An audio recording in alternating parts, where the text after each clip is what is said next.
Wacky Wednesday. Wacky Wednesday. It's Wacky Wednesday con El Bumper. Unfiltered. The real deal. No pre-planning. No chingaderas. Straight up from the bill. Wacky Wednesday. B-Town's very own. It's Wacky Wednesday con El Bumper. Here's your host, Bumper Gomez.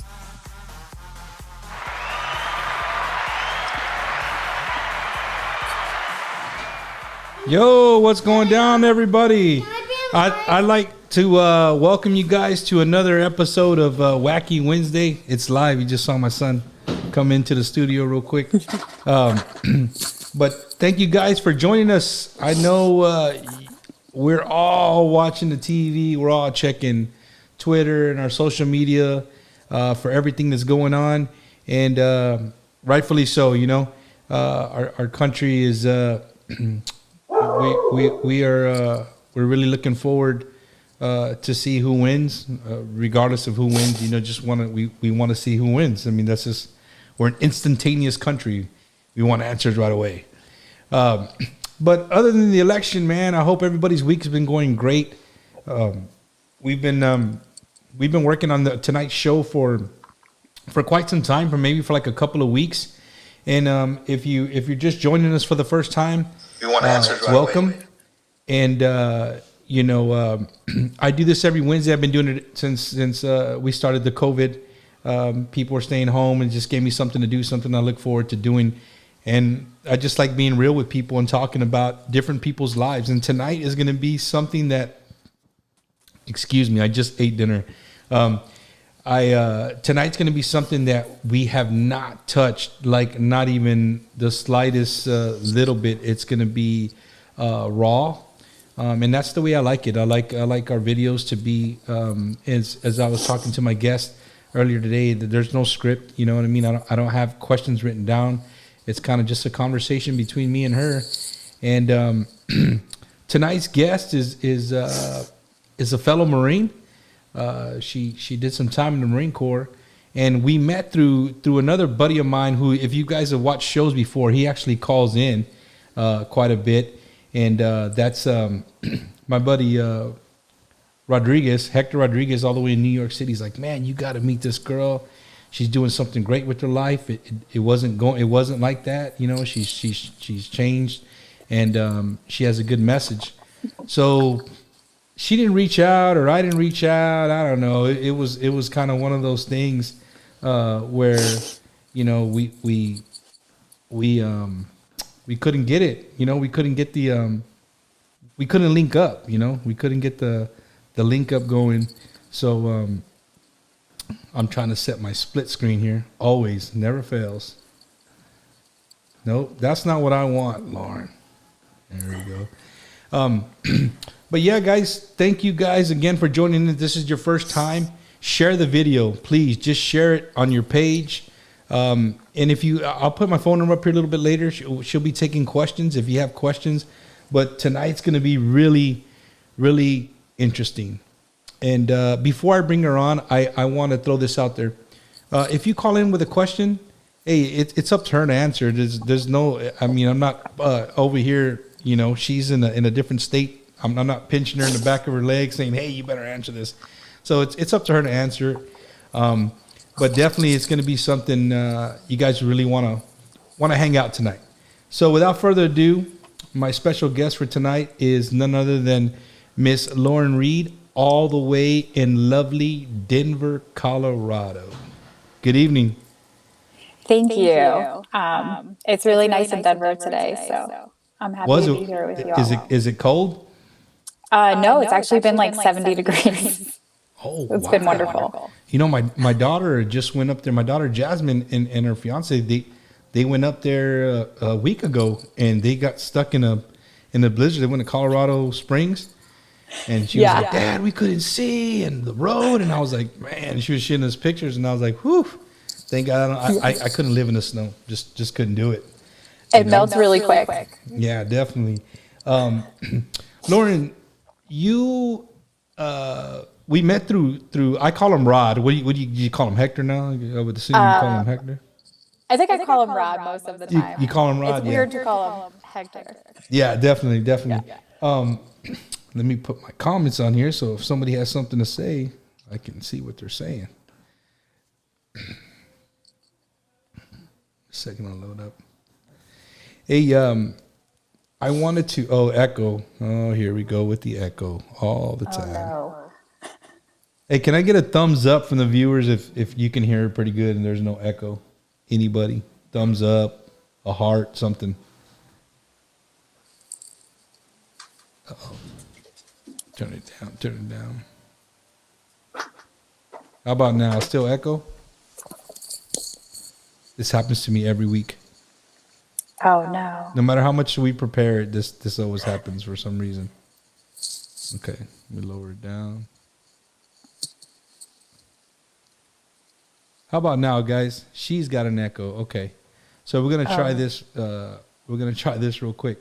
Lauren, if you mind unplugging your headphones and see how that goes. Sure. Can you hear me? I can't hear you now. I don't know. Yeah, I can hear you now. Nope. Oh, okay. Is it better without the headphones? Take 5 or 10 minutes to fix your comms. I don't know. I just don't want to hear want to hear you more than twice. Go ahead and say something real quick. How is everyone doing tonight? Oh, there you go. We're good. Okay, we'll go with so that. better without the headphones. Yeah. How about now, guys? No echo?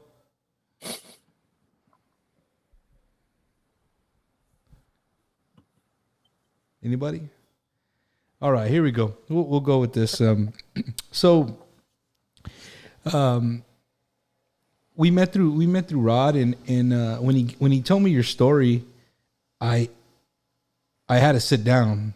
I had to sit down really, really bad, and I sat down and I was like, "Man, Rod, for real?" He goes, "Like for real. Like her story is a real story." And when I started talking to you, you know, the minute we started talking and about the whole situation and stuff, it gave me chills. It really did. So where did you grow up at, Lauren? I was born in New York City. And then we moved like an hour outside New York when I was young. So I lived in Greenwood Lake, New York. It's like a cute little town, like a lake town. A lot of summer homes. A good community, but a very small one. And you had just a normal childhood there? I mean, you went to elementary school, middle school, high school? Yeah, I mean, I guess I would say it was normal. I thought it was. After talking to people in the world, I realized I probably had a lot more instances with alcohol than other people did at a young age. But mostly I think it was like a good upbringing, but alcohol was always around. And when you say alcohol, I mean, I believe it or not, people don't know. If you don't know me from, you know, if you know me after the Marine Corps, you didn't know me before. My dad was the Budweiser man. I mean, people knew my dad as the Bud man. So you know, alcohol has been around my life since that I can remember. You know what I mean? Mm-hmm. And so it's in Hispanic culture, I think it's around most people. Did you? So alcohol was around. I mean, from as long as you can remember. Yeah, like even like so my family drank, but I don't like think that was like such a big deal. But it was mostly like we had nothing better to do. So when we were younger, what we would like steal alcohol from our parents and then go in the woods and drink. Or smoke pot. Wow, go in the woods and drink.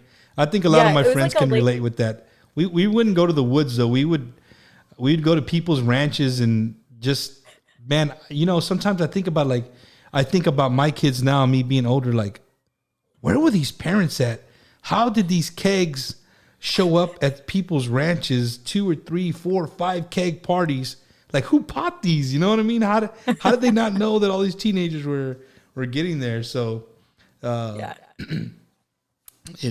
it I don't know. We'll I'm getting nervous now because people are saying it's a bad echo. Some people are saying it's good.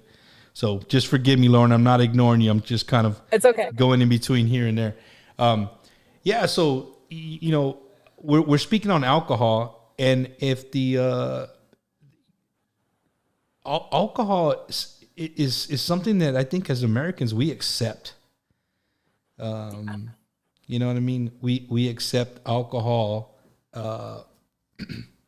as a normal. I mean, what's your say on it? I agree with that. I mean, growing up, my family let us drink if we were like, sorry, mom, but she let us drink when we were like 16, as long as we were at the house. And our friends, if they drank, as long as they didn't leave, it'd be fine. Me and my brother joke about we were like the party house. My mom like actually wasn't there a lot because she was working all the time to make sure we had whatever we needed. And she worked at a bar as a side job, so she was gone most nights. So obviously, if she wasn't there, we were gonna do some crazy stuff. But me and my brother joke at his graduation party from high school right before he joined the Marine Corps. Um, he had like his valedictorian from the school puking in a garbage, and then I had to try to do the same thing when I graduated the next year.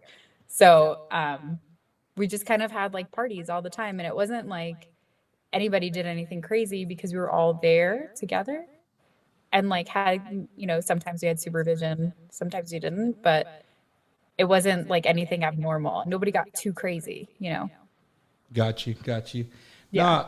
No, I think and I'm not gonna call out which one of my kids, but shoot, almost all my kids have had an incident with alcohol in school, and it's just so if depending on how the parents are with the school, it's kind of one of those things like, yeah, you might want to come pick them up, or they could blow something out of proportion.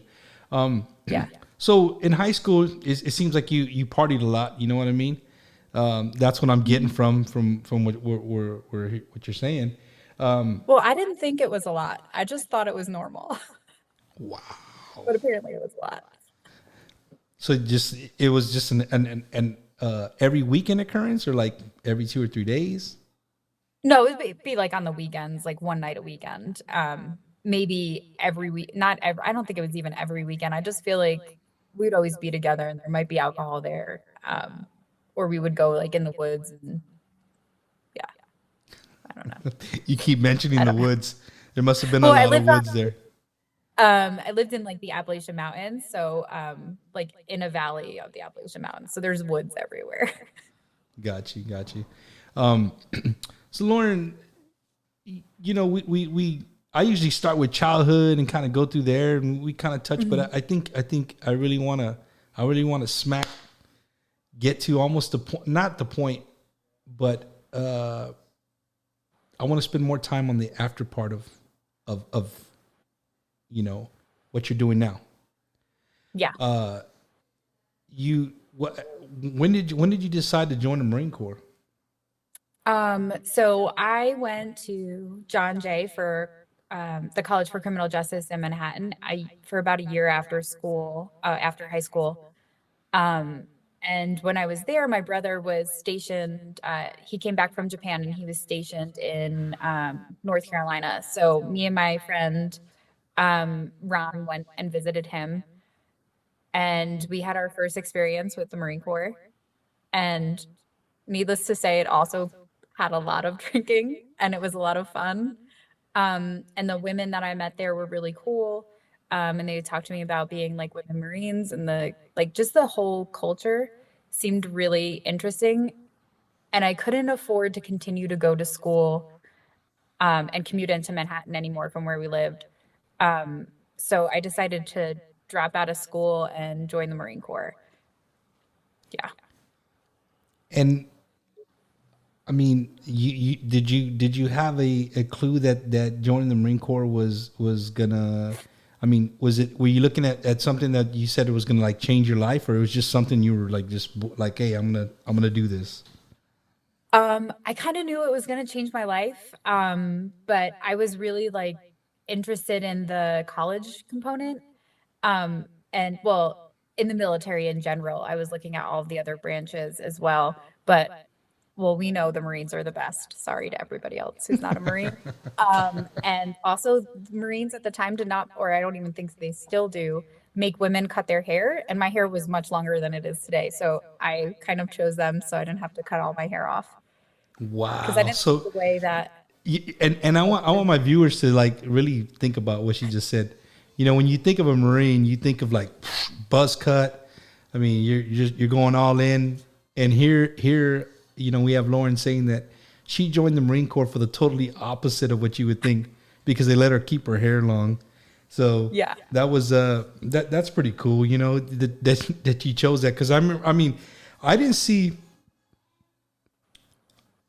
I don't remember. I had been in the fleet before I saw a female Marine. Like no, Yeah. not the fleet. I take that back. Comm school. When I went to comm Yeah. school was my first. And I used to see them. They put their hair slick back with this huge bun. Some of them were fake. Some of them were real. They would use a sock and cut a hole. I mean, it's some magic that you guys put together to make that A lot bun of look hairspray. professional. Yeah. Well, that's what I liked about the like their hair was just like so on point. I like was like keep my hair. I didn't like the short haircut that like the Navy would do. The little chop block, Yeah. no Yeah. above the collar, right? No, yeah, That above the it collar. can't I be mean, I lower did than that the eventually because my hair, collar. yeah. But, Lauren, you joined the Marine Corps. What was your job? What did you? so I actually got injured the first time I joined. So um, I was in for about a year, I think, and then I broke my hip. And I kept re-injuring myself, like re-breaking it or re-hurting myself. So I winded up taking a discharge after boot camp and some like hurting myself in combat training, and then got out for a little while and then re-enlisted in 2008. You went back in 2008. Yep. So Yeah. you got out and then you came back in. Yep.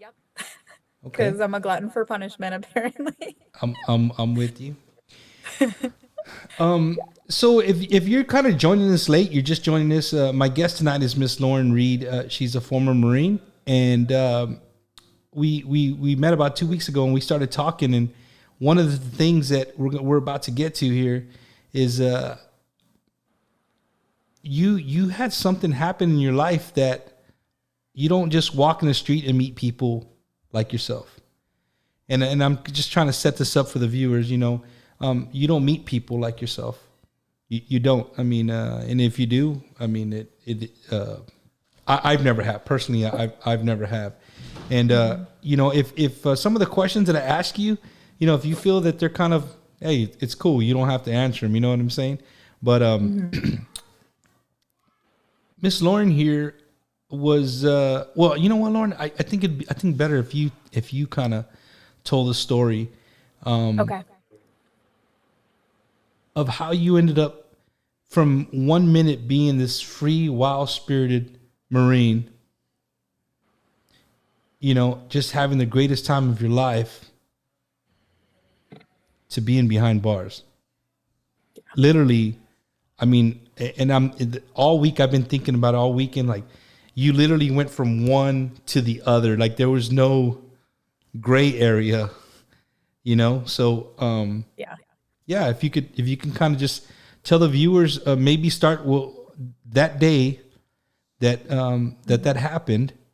Can you go over that day? Do you remember that day very clearly, very vividly?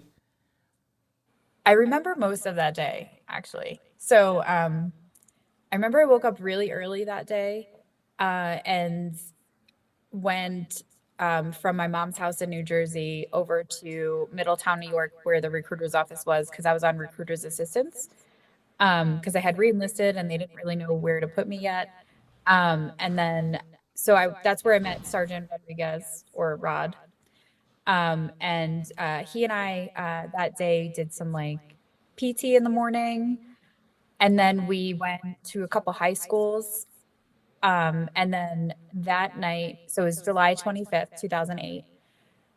That evening, I think Rod was leaving. He was going to, I think, San Diego to get stationed out there. And I was leaving because the next morning I was flying down to North Carolina. He was coming to work for So, me. oh, he was? Yeah. Yeah.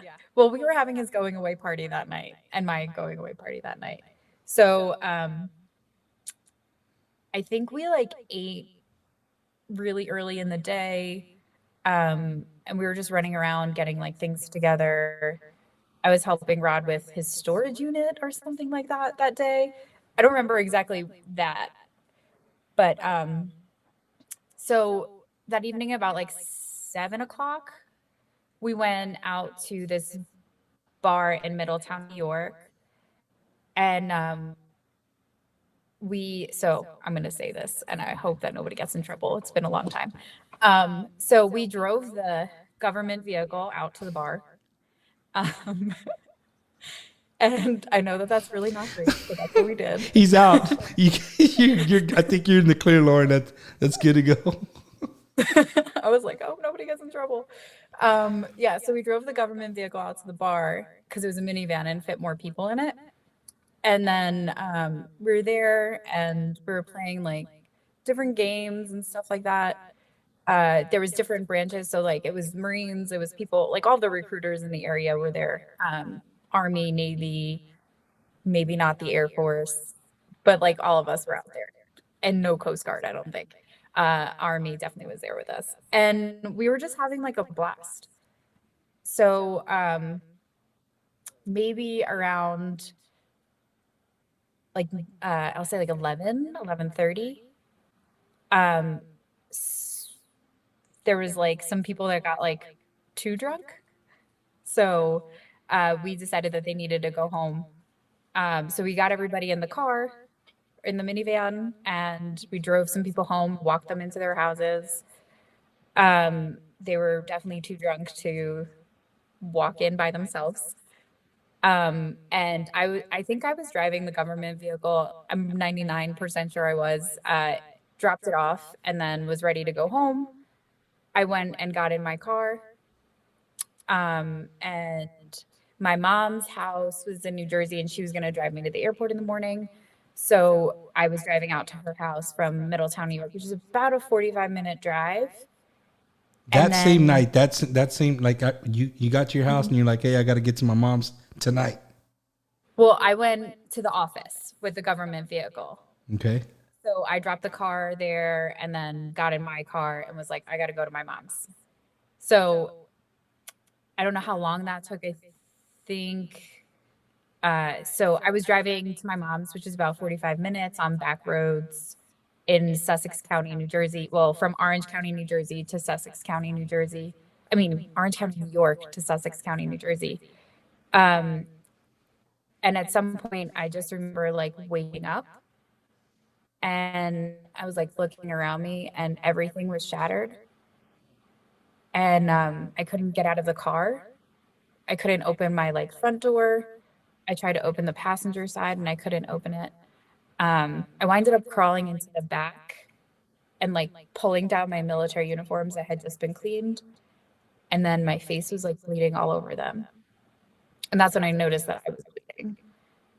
And then I was like, oh shit, I'm screwed because I just bled all over my military uniforms. I need to check in tomorrow or, tomorrow with.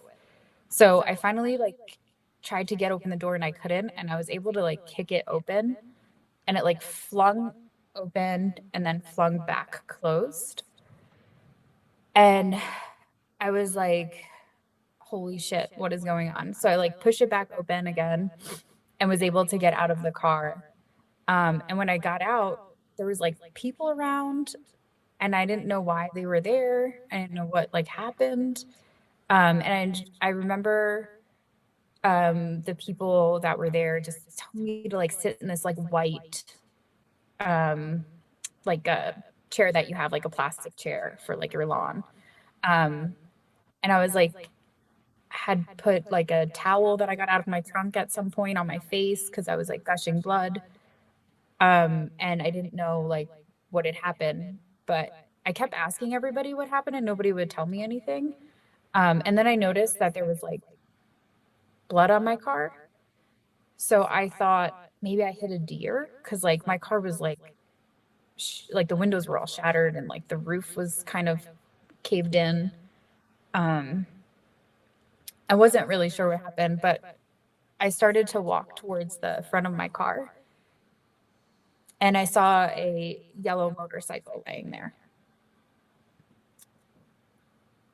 So at that point, I knew something really bad had happened.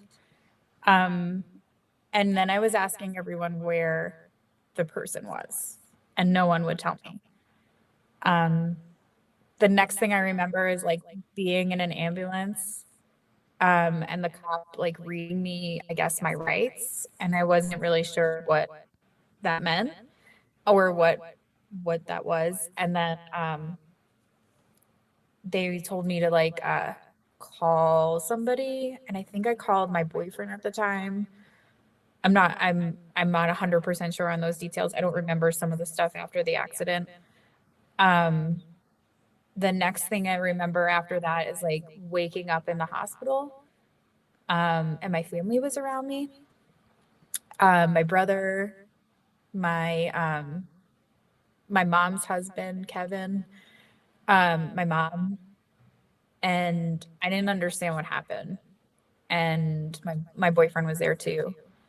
And I couldn't figure out what was going on. And like, I was just really concerned that I wouldn't be able to go on the plane in the morning. I didn't know that somebody was like super injured or anything. Um, so they like checked me out in the hospital. They took my blood. We had like a conversation with somebody, can't really remember. And then they said I could go home. And I was like, okay. And we walked to the car and I got in my boyfriend's car And this is the and I same just night, like you walked away from. yeah. I had a laceration to my face and like a head injury. But they were able to stitch it up and then they like kind of sent me on my way. Um and when like we got to the car, I had like glass caked all in my face and inside my ear that they hadn't like that didn't like come off. And I had like glass in my ear for like 8 months and it wouldn't come out. But so we went back to my mom's house and then my mom just told me to go to bed and I didn't know what had happened. Um, and then the next morning when my mom woke me up and the captain from the recruiting battalion was there with the staff sergeant, like my staff NCIC or something like that. Like that guy was there. The guy in charge of the recruiting station. Yeah. Yeah. And then the captain was the one that told me that the guy on the motorcycle passed away. And that we had to go to the police station to go figure out what was going to happen. So I just assumed I was going to get arrested. And well deserved. Like at that point when me that I was kind of in disbelief and sometimes I still am. Yeah. Lauren, So, no mean to cut you off right there, but I got right to this point. You were. They questioned you. Who was around you? I mean, who was you said you had, when you had talked to the staff in CYC. I mean, just you and him. I mean, your mom. No, they didn't. Yeah. So my brother, my little sister, I think might have been there. My mom's husband, Kevin, they were in the living room with me when they told me in my mom's living room. And they had known her. So when I was in the hospital, Kevin told my brother that that I had taken someone's life in a car accident and I was drunk. So they all knew and I didn't. Um, and my brother, I only found out that recently. Me and my brother talk about drinking and driving together. And he, like last year, I found out that he knew before I did. I thought they all found out at the same time I did in the morning. That's and Lauren. I mean, so he died in impact. He died there on the scene. It Yeah. wasn't like he was taken to the hospital and then later died. I mean, that's kind of why the people were being quiet with you. Yeah. So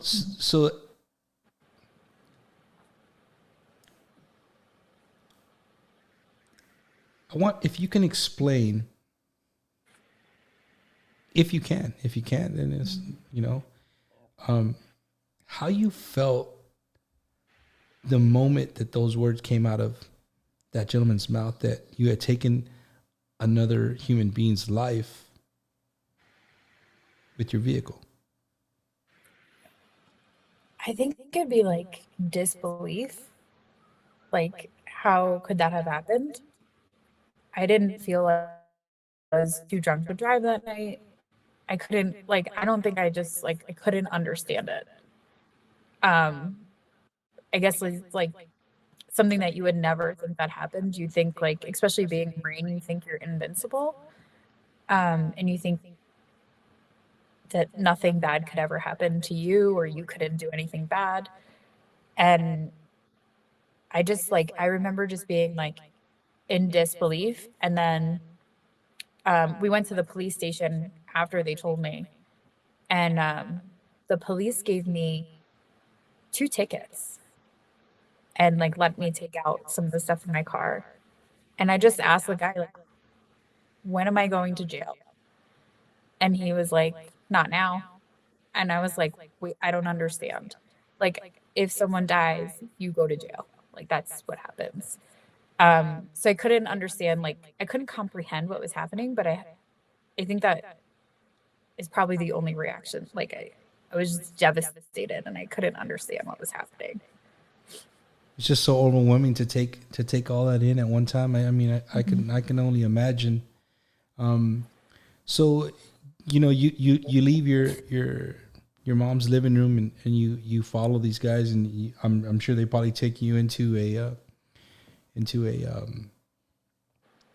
questioning room, and probably interrogated you for a little bit and kind of see where you came from, how much you had drank, all these things that we see, if you watch like the first 48 or any shows, Well, something like this. But this is real. Like it's not an actor. This is a real person. This really happened to you. So that's why it's very intriguing or interesting.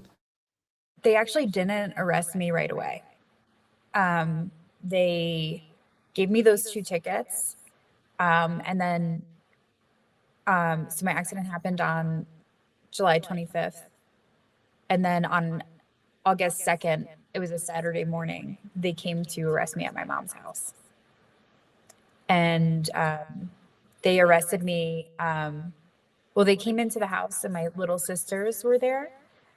They were in the living room and it was like Saturday morning, really early. And my parents worked about a mile. They owned a business about a mile from where we lived. And then my sister answered the door and let the cops in. And then they came and told me, they came to my bedroom and told me that I was being arrested, like being put under arrest.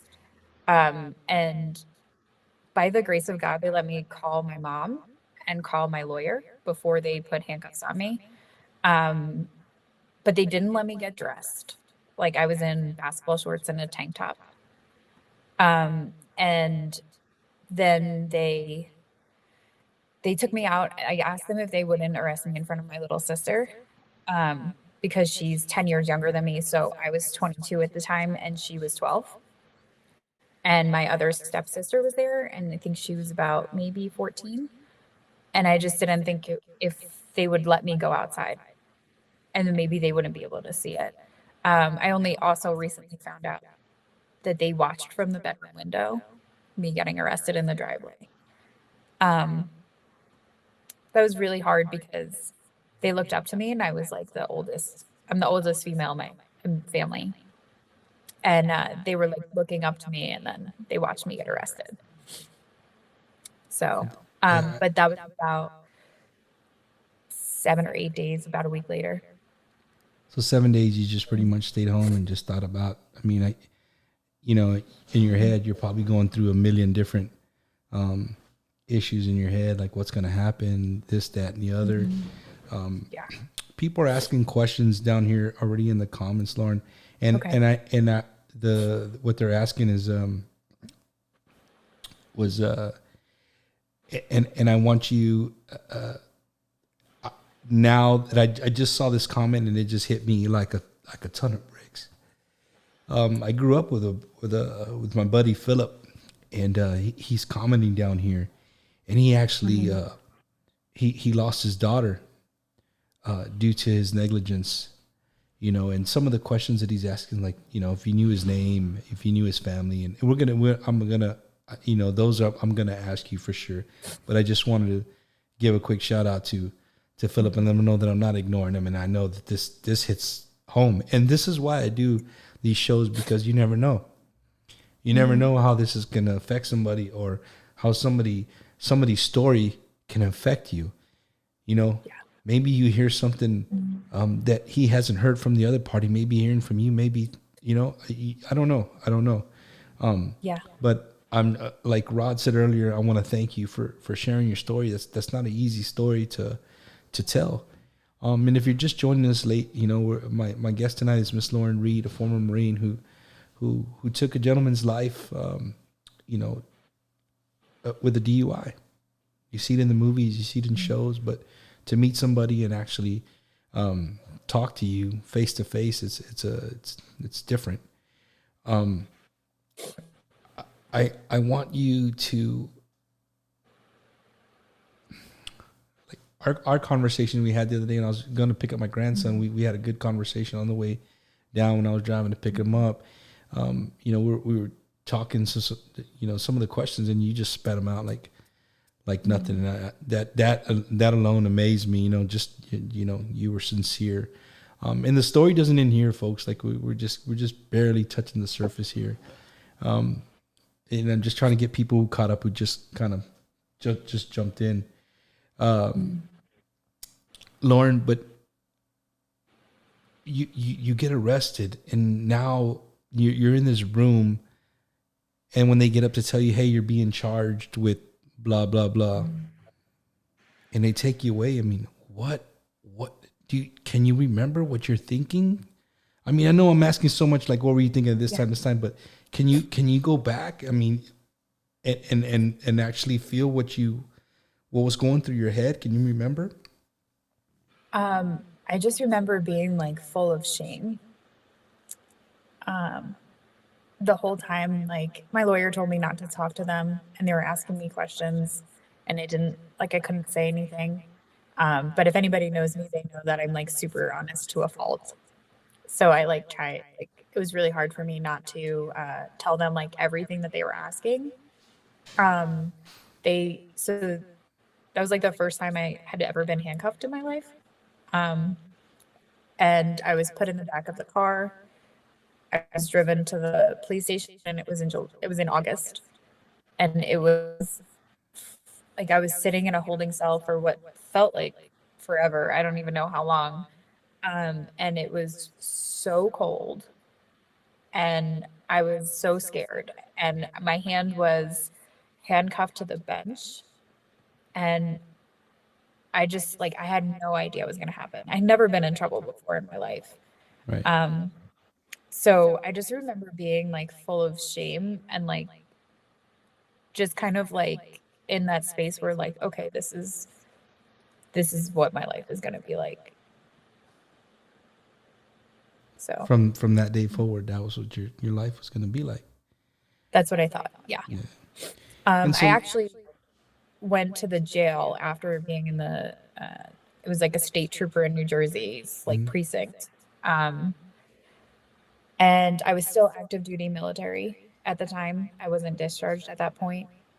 So I went to the jail and I don't know. I think this is a part where we could kind of say it's like if anybody's ever watched Orange is the New Black, the first episode is how I felt in that moment was they were like asking things that I never thought I would need to do in front of another person.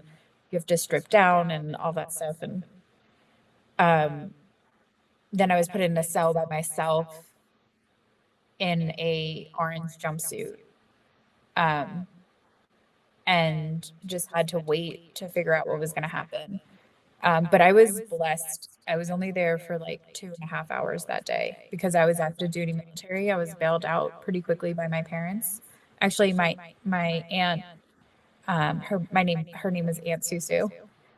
She was the one that put up the money for me to get bailed out. And if it wasn't for her, I probably would have sat there. But I was active duty military, so my parents got me out so that I could face what was going to happen with the military. So And so when you got bailed out, I mean, how long between bail and your first court date? You remember how long that was? I don't remember the first court date. It was like municipal court the first time. And they like state your charges. And there was people I knew in the court. It was a couple of days after I was arrested. My aunt, my mom were with me. And I just remember like being like in that moment, even like more ashamed because people I knew were in the court but had no idea what had happened. And my parents owned a business in the town that this or like this happened in the same county. And it's a small place. Everybody knew everyone. So I like felt like immense guilt that my mom was there and like she knew people there too. Um, and then it went eventually to court. I was home on bail for 14 months. And then I revoked my bail in September of 2009 because I knew I was going to have to go spend time in prison. And it made no sense to continue to spend time at home and waste. You're just putting it off. It would have gave you time served, or Yeah. not time served, but it would have went towards your sentence. Yeah. You know, you said you're from a small town, and I think a lot of people that are watching can relate to small towns. And when accidents like this happen, your parents own a business. I'm sure it affected their business in a sense. Was the gentleman who passed away? Was he from your town? He was from, so we lived in Jersey for when I was 18, my mom moved to Jersey. He was from not a town of like maybe 20 minutes away from us, but everybody kind of knew him. Actually, the guy that I was dating, he told me about 6 months after my accident that he was friends with the guy that passed away. And So your boyfriend was friends with the guy that you hit. yeah. Yeah. Wow. And that like broke me down. I mean, I can only imagine. You know, so you're going to court. I mean, you're out 14 months. You have a lot of time to think, and you said you revoke your thing just because the common sense knows that you're going to do time, so might as well start. I mean, that alone, for a person to do that, to say, hey, I'm going to go and incarcerate myself, it takes a lot. And I'm not taking away from. I don't want my viewers to think that I'm taking away from the person you hit, because I'm not. I just want to get your side of the story and then kind of go from there. So if you guys are like, man, bump's not even good, that's not the way I'm going. So you go to court, and kind of our conversation that we had, I think, you know, we can talk about how long it was court and this was said, that was said. I mean, it was black and white. You know, you were drinking and you hit somebody that you probably blacked out, didn't know. You took another human being's life, you know, and if you're the family of that gentleman, I mean, I could just imagine. I mean, if it's a young guy, I mean, he has his whole life in front of him. You know, you have to take all that in consideration. And we talked about that. You know, me and you were talking about that. Do you the question that I would want, for the viewers to hear me ask you is, do you remember facing the family? You see it in the movies all the time where the family stands up and they read something, and it's usually a man, and they're just like, whatever, I don't care. But now that I have you on my show, like, I really want the viewers to hear what's going through your head as you cannot say anything back, but listen to what his loved ones were saying or reading to you. What were you thinking? So at that point, when I got sentenced, I had already revoked my bail. And I got sentenced, I believe, on February 11th in 2010. Maybe, no, it was maybe a little bit earlier than that. So I was going to the court dates from the jail. So I was handcuffed, and like your feet are handcuffed, your hands are handcuffed. And I just remember looking back and seeing the family and seeing as well as my family. And just seeing like you kind of like ruin people's lives by like making a stupid mistake. And I had lost a friend from drunk driving in between this time. So I kind of knew the pain that some of the friends might feel. But I didn't realize the scope of like how bad it was. I couldn't even go, I mean, I'm crying now, but I couldn't even be in the courtroom without crying the entire time, because that's not what you're supposed to do as a Marine. That's not what you're supposed to do as a human. I don't think that I'll ever get over the guilt I feel for that. But I remember looking at the family. He had a lot of brothers and sisters. His name was Thomas. And he had I believe it was his fiance or his girlfriend. And I remember what she said most. A lot of what they said, it was hard to hear, and kind of like, I guess, what you would see in movies. It's just like you took someone's person. But I remember his partner was saying that she was holding his hands and they were really cold because he was gone. And that stuck with me. I don't know why that part stuck with me as much. Actually don't really ever talk about that publicly. This would probably be the first time I ever did. But I remember like her telling me that and what her statement was saying. Yeah. I think that was the hardest part. During your time of being incarcerated, did they ever reach out to you, or did you ever reach out to them? Did you ever write them a letter? Did they in court? Did they give you a chance to speak to the family? They did give me a chance, I believe, and I think the most that I could get out at the moment was like, "I'm so sorry. Like, I wish I could take it back. There's nothing that I could do to redo that moment, but it's the one moment in my life that I wish I could redo every day." I don't know. So I was a part of a program when I was incarcerated that you can like write letters to the family, and I have no idea what the name of that program was or what happened to those letters that you write. It was some kind of like victims advocacy class or something like that. But this like I spoke in a high school when I came home from prison, and one of the teachers there was friends with Thomas, who died in my accident. He listened to my speech and was able to it was run by police, the program. And then they asked me if there was somebody, like if I would be willing to talk to a friend of my victim. And I said yes.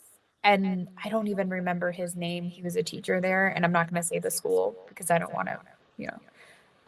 But he just told me to keep telling my story and keep sharing the story of like not drinking and driving so that maybe other people's lives could be saved because of my story and because of Thomas's story. And that, I mean, that's what you did, you know, in a sense. I mean, you there's victims on both sides of this story. I mean, there really is. I think as a human being, sometimes we really go to one side because it is sad. I mean, the guy didn't deserve to die. You know what I mean? He was just out riding his bike, and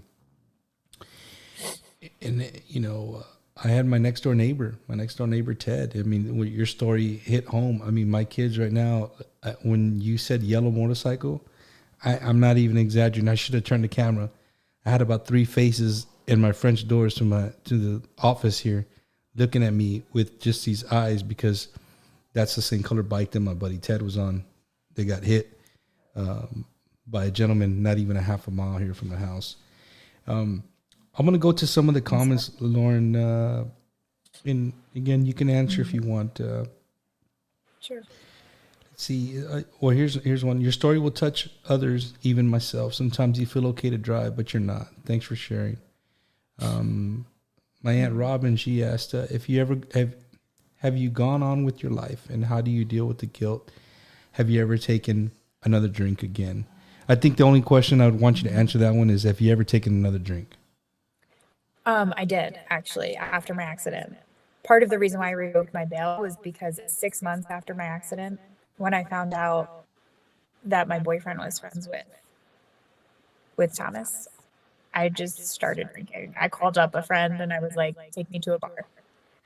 And he picked me up and he took me to a bar and I drank. And then I continued to drink until the day I went to jail. My sober date is that day. So September 24th, 2009 was the last day I drank, and I haven't drank since. And I don't plan on drinking ever again. I didn't know how to cope when I was on bail. And the only thing I knew how to do was drink to feel better. But that didn't work. I was mean. I was violent. I was not like nice to friends. I don't know how they still love me, but they do. I'm so blessed. But I was not in a great place. And the only way I knew how to deal with any kind of pain at the time was alcohol. That's crazy.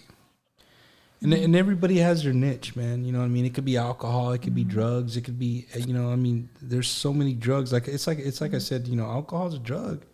It's just a drug that we don't think about. It's not cocaine, it's not marijuana, it's not meth, it's not, you know, it's like everybody does it out in the open and it's okay to do it, but it's a drug.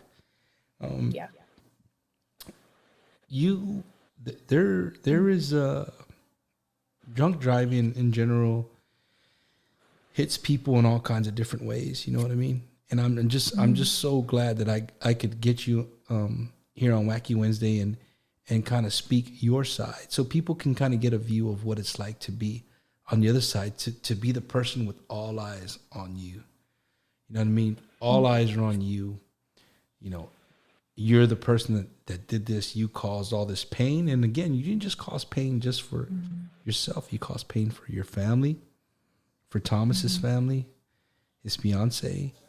And ladies and gentlemen, this story is like, we're barely scratching. I promise you, we're barely scratching. It's going to come around full circle.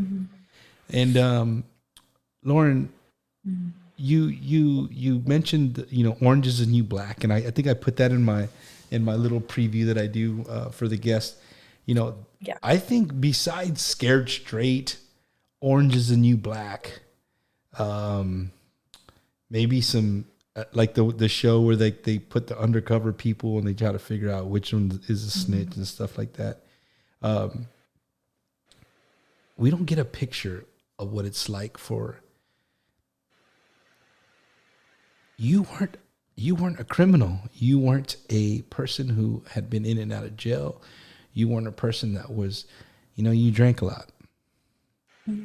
Yeah, it's a drug, but you weren't in for drugs. You weren't in, you know, you made a mistake. You made a mistake that if you're on my show right now watching and you're a drinker, I can guarantee you, if you're a drinker, there is at least I would throw it out, maybe 80 to 90% of people have had a like where you're like, man, should I drive? Shouldn't I? It's too much of a hassle. I'm driving. You know what I mean? And you don't understand that even just doing that mistake, if something happens to you, even though you think that you know what's going on and everything, but you're over the legal limit. You know what I'm saying? You took somebody's life, and now you have to pay the consequences. So, you get into jail, and you get to prison. Yeah. You get to prison. I mean, is it like the movies? I mean, we see male prisons all the time, and I got friends who have been in prison. I've had people on my show that have been in prison, males, great friends of mine, and they turned their lives around 360 degrees. But it's a man, manly machismo. We can, we can take stuff, but when you think of a female and think of being feminine, like that's just it's not a normal feeling. What was it like? I would say it was the crazy experience of my life. In every shape or form, like it was insanity.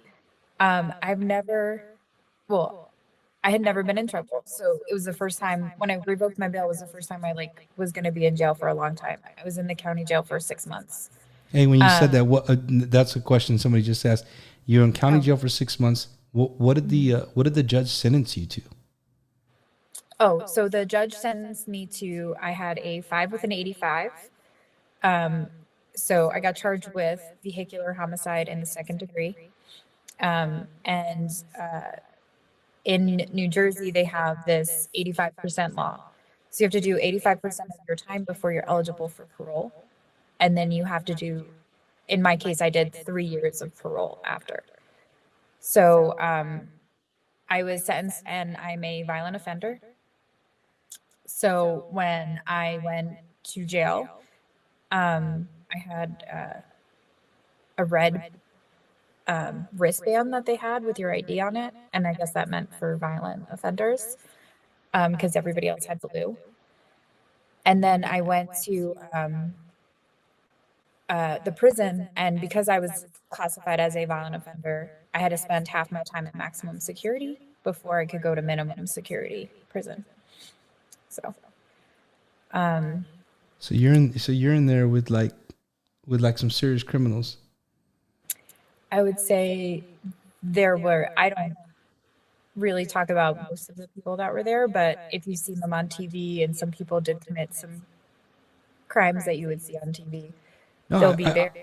I mean, if everybody has a blue band, you got a red band. I mean, you ain't gonna be walking around with people that stole some smokes from Walmart. You know what I mean? Like you're gonna be around some pretty bad people. And the way I'm seeing it, I'm picturing it in my head.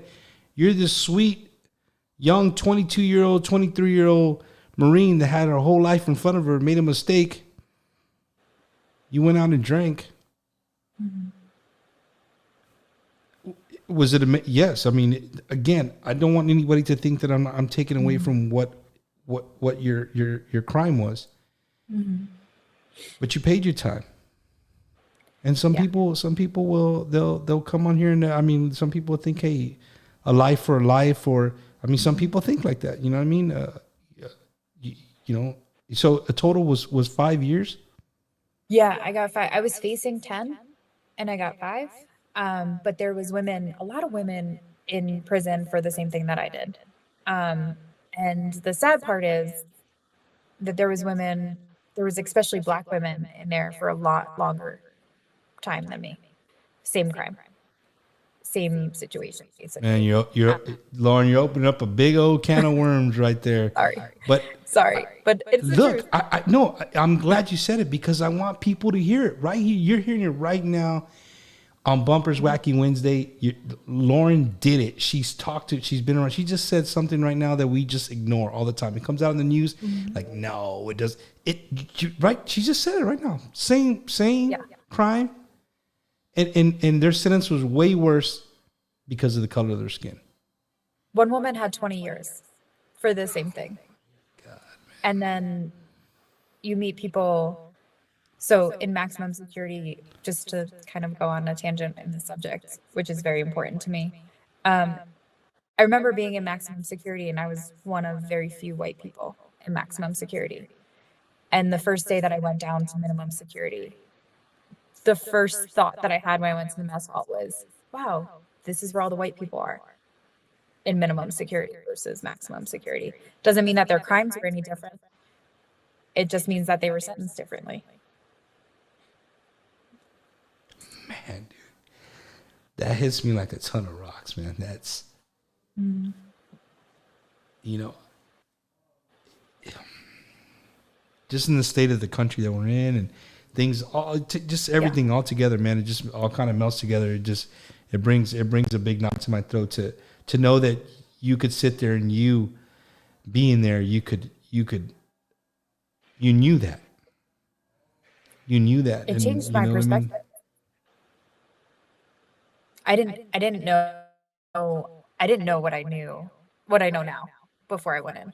I was very naive. I came from a white neighborhood, and I had no idea about what systemic racism was, and sentencing inequity, disparities. Like, I had no idea that actually existed until I went to prison. So somebody's asking, why weren't you placed in the military prison? She's confused. She was still enlisted as a Marine, but you were discharged. The Marine Corps discharged you for your thing. They gave you a bad conduct discharge, which then makes you a civilian. And no, that's not what happened. No, they gave me a general other than honor roll. Wow. The sergeant major of the recruiting station at that time went to bat for me. I had just been meritoriously promoted prior to that, so he went to bat for me, so I didn't get a military bad discharge, it's not the greatest discharge, but it's by far not the worst. And I didn't have to go to a military prison. I was in my personal vehicle it was civilian law. If it had been done like a base or in a government vehicle, I would be in military prison as well. So there's some people that are just tuning in, and I'm going to keep doing this, Lauren. I hope you bear with me. If you're just tuning in, we're talking to Lauren Reed. She's in Denver, Colorado, and she was convicted of vehicular manslaughter by DUI as an active duty Marine, and then she was released from the Marine Corps, and then she was sentenced in a civilian court, and she was sentenced to 5 years in a penitentiary, and that's where we're at right now, and we're talking about life in the penitentiary. So Lauren, you get there and you start realizing. Do you think that at any time you were, and I don't want to start poking this, but I'll just ask this one question: do you think you were privileged at any time because of the color of your skin while you were locked up? 100%. And not only that, I was locked up as a white person. I was locked up as a Marine. So there were Marines that worked there, former Marines, and most of them treated me with a lot more respect than other women got. And I noticed it. I don't know how to make that not happen, but that's what happened. And officers choose favorites. And also there was a lot of officers there that actually personally knew my victim. So some people treated me really horrifically, and then some people treated me better. But I know that white men get treated better in prisons. And maybe that's the same for white men. I'm not sure. And that's wild. So here you are in prison. You know you got to do 5 years. And I'm gonna relate it to something that the only thing that I can relate to being in any kind of situation like that is going on a deployment.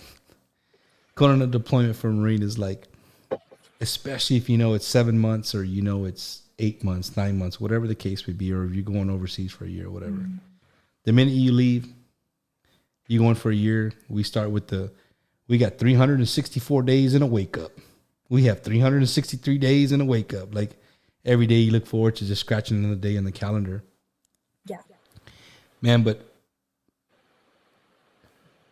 7 months is a year is nothing compared to knowing that you got 5 years of being behind bars. You know, and what can you walk us through, like what is a normal day? What was before we start getting into your education? What was a normal day of a prisoner? Like, do you get up when you want? Do they wake you up? What's life like? So there's like count times. So you have to be on your bunk for count times, like 6 a.m. Why is it like escaping my brain? So it's like 6 a.m., like 11, like sometime midday, which would be like maybe like 3 or 4. Like right around meal times, you'd have to be on your bed, and then like twice at night.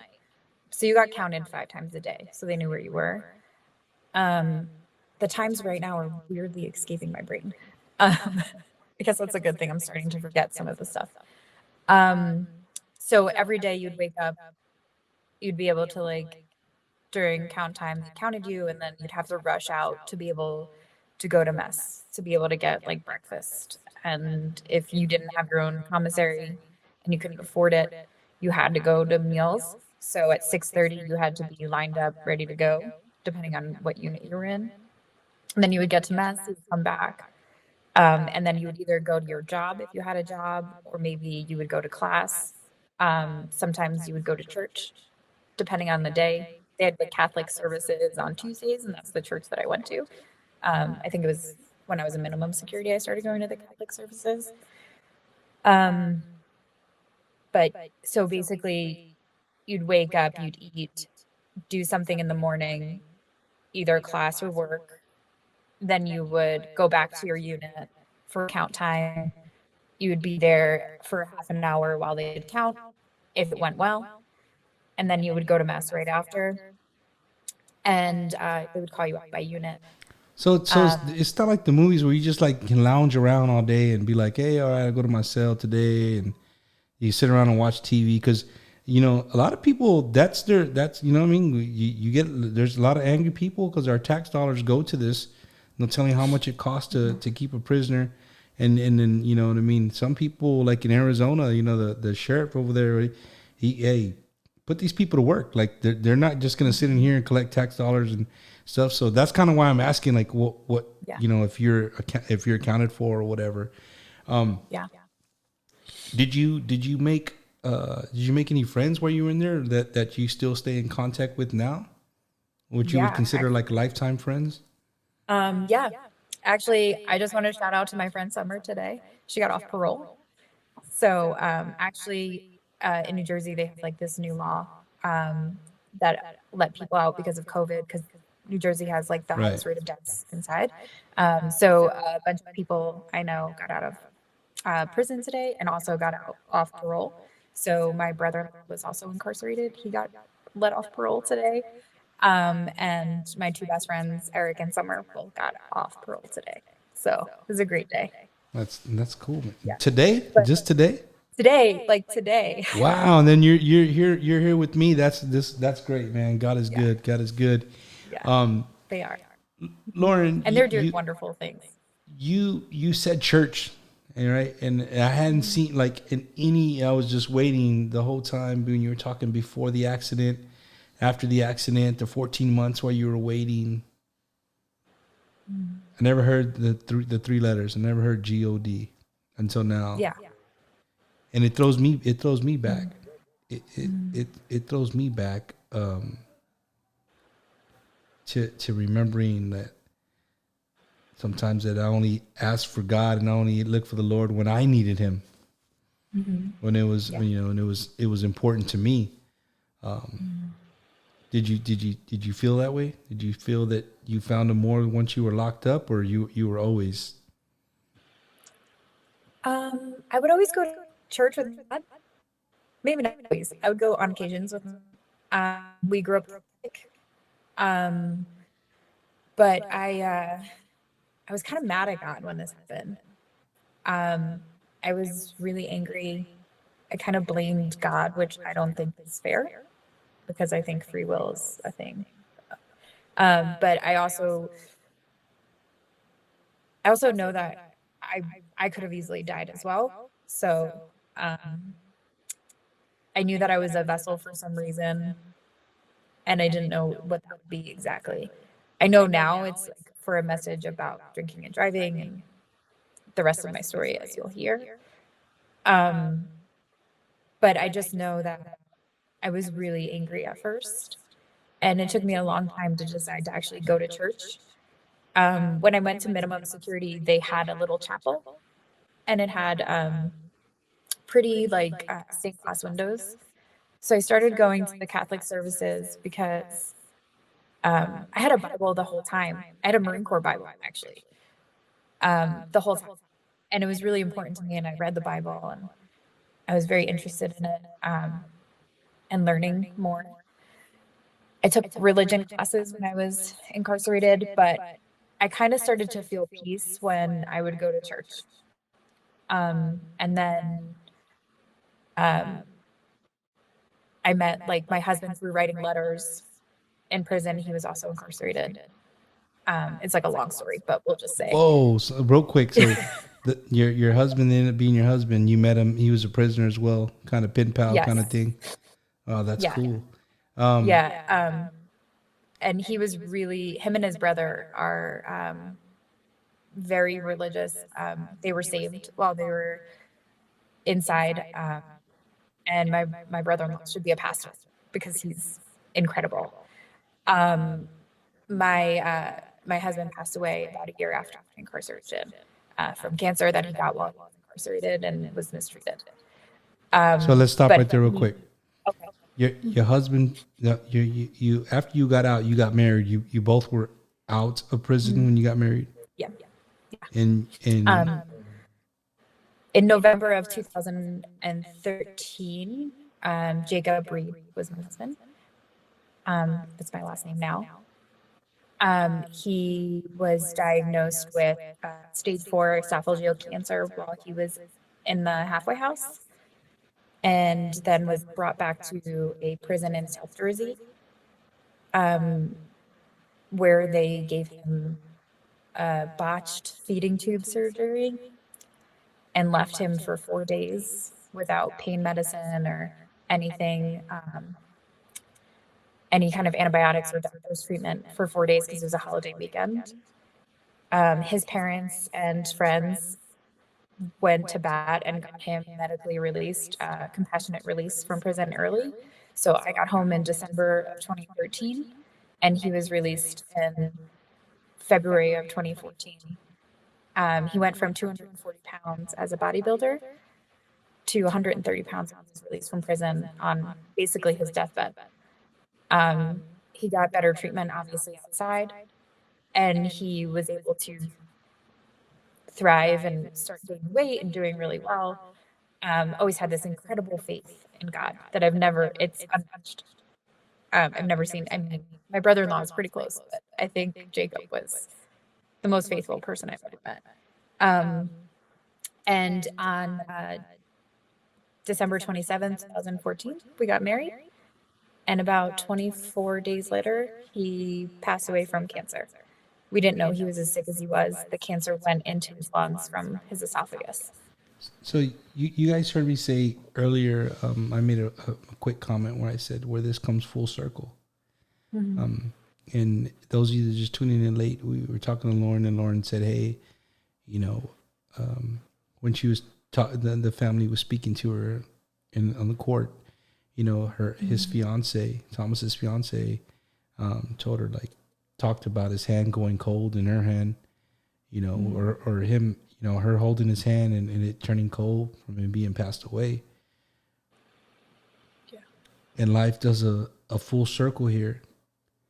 And here Lauren is holding her husband's hand as it turns cold and he passes away.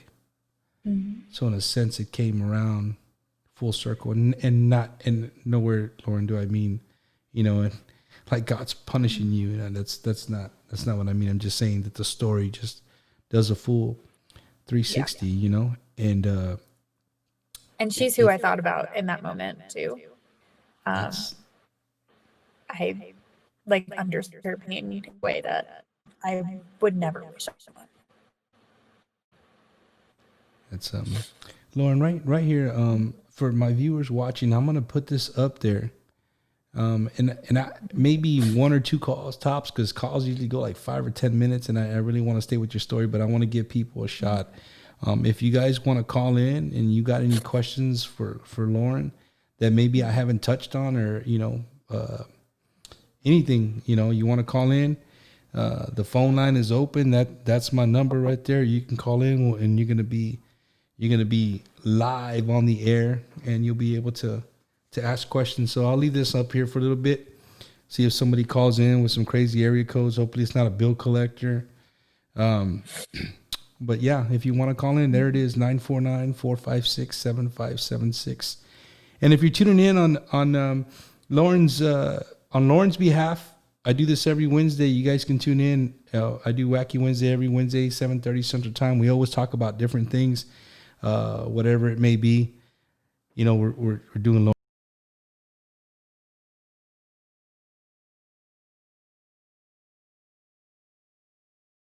Hold on. Hello. Hello. Hello. Oh, that's a notification system from the base. So, Lauren.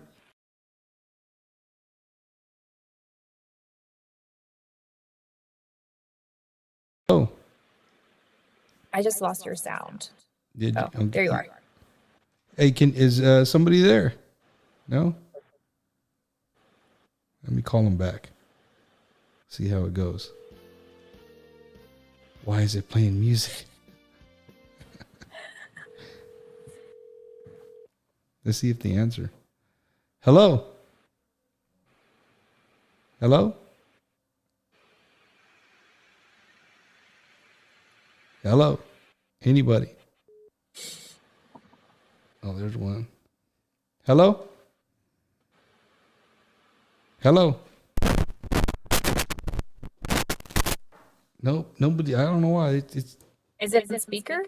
No, I don't know. It's the phone. Like, it just keeps hanging up. I don't know what's going on. That was 2 calls. Those from Atlanta, New York. Wow, people are watching from all over the place. That's pretty cool.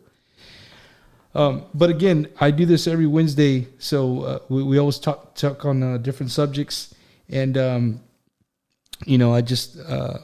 I love doing this. And Lauren, I really appreciate you sharing your story. You know what I mean? We're right now where life comes full circle at you, and I just wanted to tell you that it takes a lot of courage to do what you're doing right now. It really does.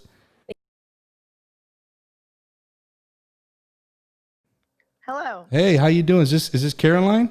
This is. How you doing, Caroline? This is Bumper and Lauren. She's giggling, so I'm assuming that she might know who you are. She does. No, I do. I love Lauren. She's an amazing person. And I find it fascinating to ask her 2 questions. That she doesn't really share their story. Is one, what she's doing afterwards, and how is she impacting prison reform, and 2, the guy on the motorcycle, was he also impaired, and could that have impacted the situation also? Why you just shouldn't drive impaired in the first place, and it hurts everyone. Did you hear that, Lauren? Yes. So what I'm doing now is, well, it kind of goes back to where I was incarcerated. I was blessed to be incarcerated program, or in a prison that had a program for higher education in prison. So when I first got to prison, it was called the Clinton College Bound Program. And then when like a couple years later, they started this program called NJ Step, which is still existing today. So I started in 2012. So I was able to take college classes while I was incarcerated, and start to get my education while I was there. And it started maximum security down to minimum security, and it changed my life. It's actually what I do today.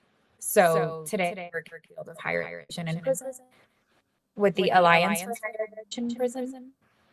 So we're a national network of all the prison education programs throughout the country. She jumped the gun on me, Lauren. Oh, she No. did. It's all good. It's all good. It's all good. That's Caroline. I think Caroline, she answered the question and then hung up. Hey guys, if you guys call in and I don't answer, I'm not ignoring you. Just I only can take one phone call. I don't have like a big board where I can say thank you for calling. They can put you on hold. All right, so just bear with me if somebody's on. Too much echo. I got you probably too loud. But so she brought up a good point. So, you lose your husband, but let's back up. You didn't let those 5 years go to waste. No. You really didn't let those 5 years go to waste. And what I mean by that is another part of Lauren's fascinating story is that she used those years to get an education. Yeah. And when we were having this conversation, in the back of my head, I thought to myself, I know there's people out there that are probably get pissed off. It probably really bothers them that, our tax dollars, in a sense, are paying for your education. That's what we think, right? Yeah. I can see it in your face. You're already like, that's not true. That's not I get true. it. But let's to my viewers, let's think about something. We take somebody, whether they're a female, male, don't care what color skin they are, you incarcerate them for 5-6 years. They're the age of 18, 19, 20, 21. They get out, they're 27, 28 years old. They come out to the real world with nothing but maybe a little bit of attitude. You know what I mean? No education other than what they got before they got there. And if they ended up there, more than likely, they probably didn't even do high school. So here you have these young kids coming out to the world with nothing. It's already hard enough. I mean, I had my buddy Frank on here, and he talked about how in life it's already hard enough to get people to like, once you get out and get a decent job, nobody wants to give you a chance. You know what I mean? And where I'm going with this, Lauren, is I think after speaking to you and thinking about it, like, man, that is a great program. That's, I think, because we see it, we hear it. Okay, you get locked up for a drug charge. You get locked up for a drug charge. What sense does it make if I pull over a guy who has a crap load of cocaine in little baggies ready to sell it? His intention is to sell drugs, right? Mm-hmm. But yet I go to the gas station and there's a guy causing freaking ruckus and we arrest him because he's high as hell on meth. Doesn't have a penny in his pocket. We throw him in jail. Maybe he has some other stuff, and next thing you know, he's in prison. Mm-hmm. So you got the guy who's selling, and you got the guy who's doing the drugs. Mm-hmm. What does it make sense to make this guy that sold drugs take drug classes? He didn't have a drug problem. The dude was just selling illegal stuff to people who had drug problems. Mm-hmm. That's the way I see it. So when you say education, why not? Why not? They have, instead of killing each other in there or doing other things, why not let that brain, and that way when they come out to society, because they're going to come out. They're going to come out. The people are not going to be locked up forever. Everybody, it's different crimes, different times, they different sentences. They're not going to be locked up forever. So when they come out, why not give them something that they can be a productive citizen to our country. That's the way I see it. Is that kind of the way you see it? That is 10,000% the way that I see it. Well, just think about like people who are incarcerated who say have are drug dealers, right? They're running a business. I'm gonna look at it that way. So all they need is a business degree, and they can start selling, I don't know, books, computers, anything, you know. And they probably have a better understanding and an entrepreneurial spirit than so many other people would who are actually studying those degrees. They don't even need the degree; they just need the paper to show that they're like featured, but they've already done it.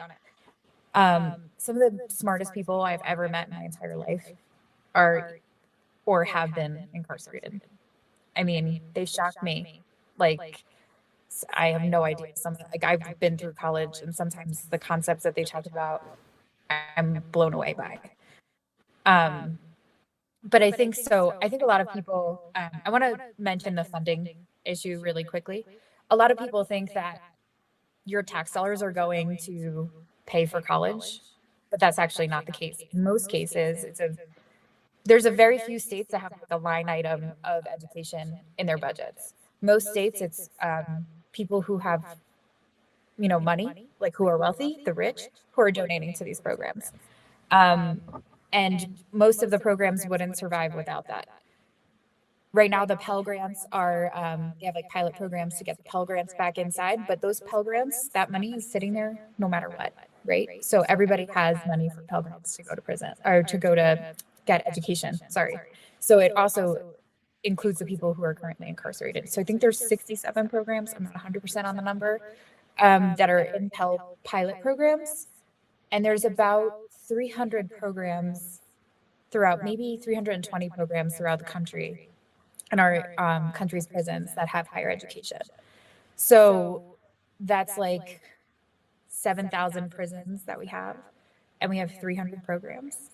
Like that's absolutely inadequate.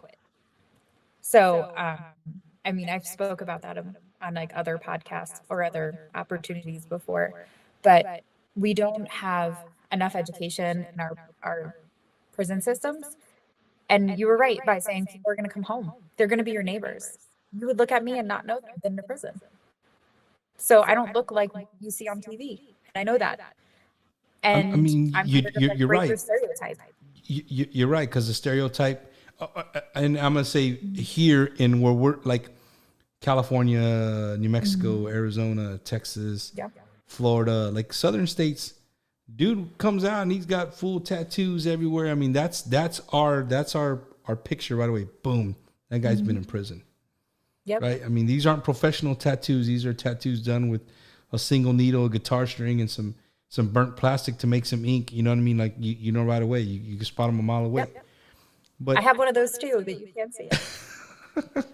So you said something that it really struck a chord with me right now. They could be your neighbor. They literally could. They could be your neighbor. And I mean, I just, to me, it's almost like if you were, you were talking about being incarcerated for, long periods of time. To me, that would give something like, okay, it's giving me something to eat this time up. Yep. You know what I'm saying? Like I think and not just yourself. I'm just talking to prisoners in general. I think they could really focus and they would start seeing what the real world's going to bring to them. You know what I mean? Education, it broadens your mind to so many different things other than, man, is it almost mealtime? Is it almost mealtime? Mm-hmm. So, or like, what next card game are we going to play? Right. I want to read this comment. I don't mean to cut you off. I have to read this comment because if I don't, I'm going to get in trouble, Lauren. All right, here he goes. Says, the prison I visited makes education a priority. If you're in school, you don't get visitors. If you're in school, you don't get visitors if you have a class that day. If you are in school, you can be part of any other functions going on because you can't miss too many classes or they'll drop you. So my wife, what prison was that? This is here in Texas. My wife actually did a prison ministry, Okay. And she, at the table, we, she really don't talk too much about it because it's the river rule. You know what I mean? You're not supposed to talk about stuff that happened over there, but the little bit of conversation I had with her just to see how females' lives were impacted by, and I wanted to say this earlier, by a split second decision, a decision you made in not even a full second can change your life in a whole different way. It's not like, is there criminals who think about doing something and they think about doing it, but I'm talking about women who just like yourself, you made a bad decision, and that split second, it changed your life. So here you are, you're getting your education. Did that really help you eat up the time to concentrate and Yeah. I mean, just to comment on that comment, the prison that I was at, if we had visits, that took precedent. Our family was there and we drove hours to get there. We were allowed to go see them. I just would tell my family if I had a class the same night as a visit night, maybe don't come that night. My uncle used to come, my uncle Mel, love that man. He's also Marine. He visited me every week religiously the entire time I was incarcerated. Maximum security to minimum security. His health is not the greatest, and he still made me there all the time. But we would just like make sure that it didn't interfere with classes, but usually they try not to schedule classes on visit days. So at least that was good. And I lost my train of thought. That's all right. I do that all the So I time. apologize. That's why it's Wacky Wednesday, man. You just never know what's going to come out of my mouth. That's the Marine in us. Our mind's going 100 miles an hour, and we kind of forget where we're at. Spin the wheel. Wherever it stops, we'll start. Yeah. Well, I guess so. It's different in every prison. That was kind of what I was trying to get at. And I didn't know that they do that in Texas. But I don't know. My wife just put another comment, and I think this is a very strong, a short but strong statement. The only thing that separated her, my wife, from them was 1 second in life. 1 second, 1 second decision separated her from the ladies at her table. Yeah. You were so you how far, what degree, what kind of degree did you get while you were in before your 5 years were up? So I didn't actually get a degree inside. I was working on my degree, but because at the time there was not enough seats in the classroom for the people that wanted to take it. I think there was like 100 women in the prison that like took classes, but there wasn't enough funding for a lot of classes at the time. It's a little different now. Oh, it's like completely different now. My friend Summer that got off parole today, she actually got her associate's degree inside, and my friend BB did as well. But I wasn't there long enough to get it because I was taking 2 classes at most a semester. So I was blessed to be in a state that not only had higher ed in prison program inside the prisons, but had a pathway to campus in New Jersey. So I went from prison literally a couple days after I got out. Well, it was Christmas, so like a couple days after Christmas, I started working on my application to Rutgers University. And I got into Rutgers 8 months later and started taking classes in the pathway to campus. So it went from NJ STEP, which is inside the prison, and then it's called the community outside at Rutgers University. So there's currently, I want to say, over 150 people who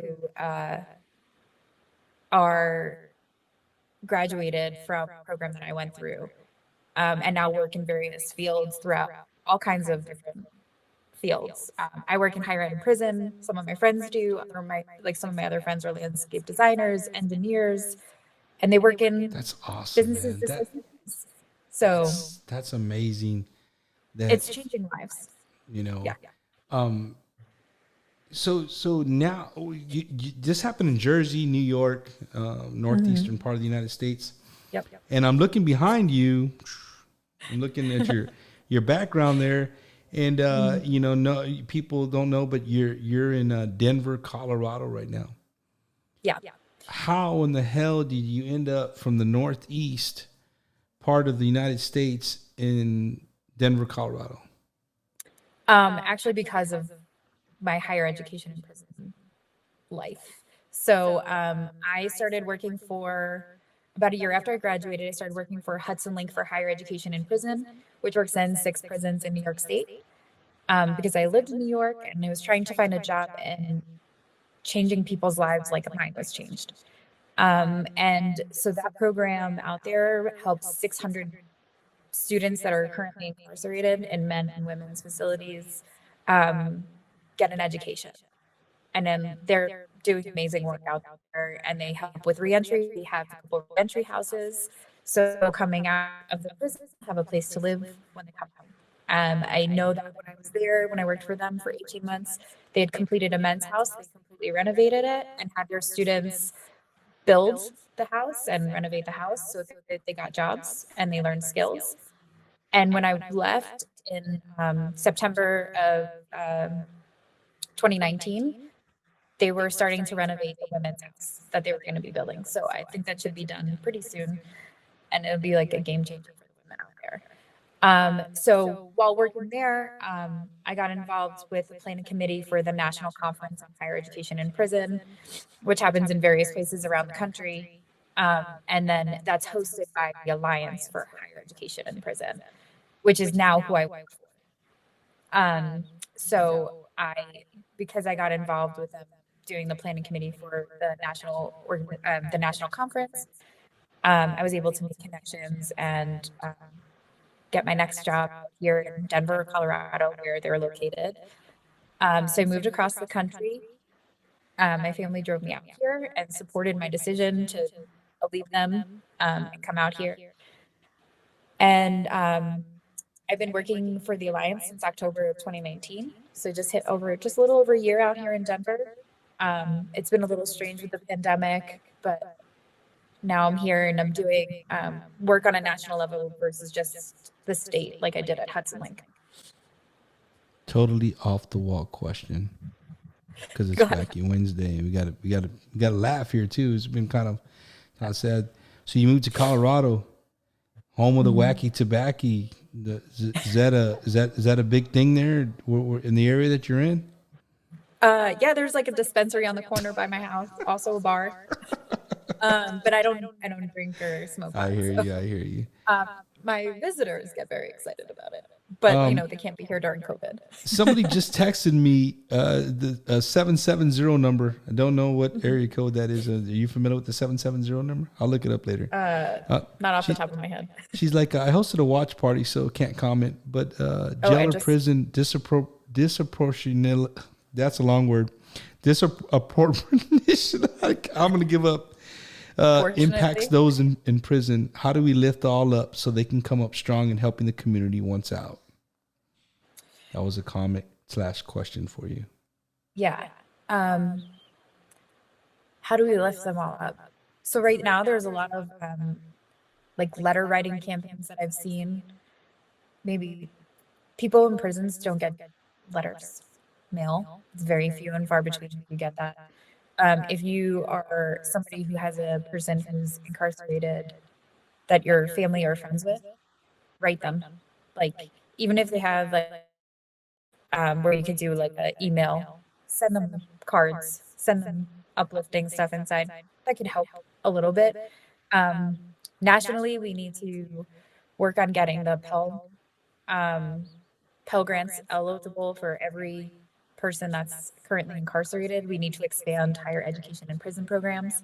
Like I said, there's about 320 programs. My organization's working on a database to find out exactly how many programs there are in the country, because no one has that data yet. But we're working on trying to figure that out. But there's so people's chances when they get home, it's harder for somebody to get a job.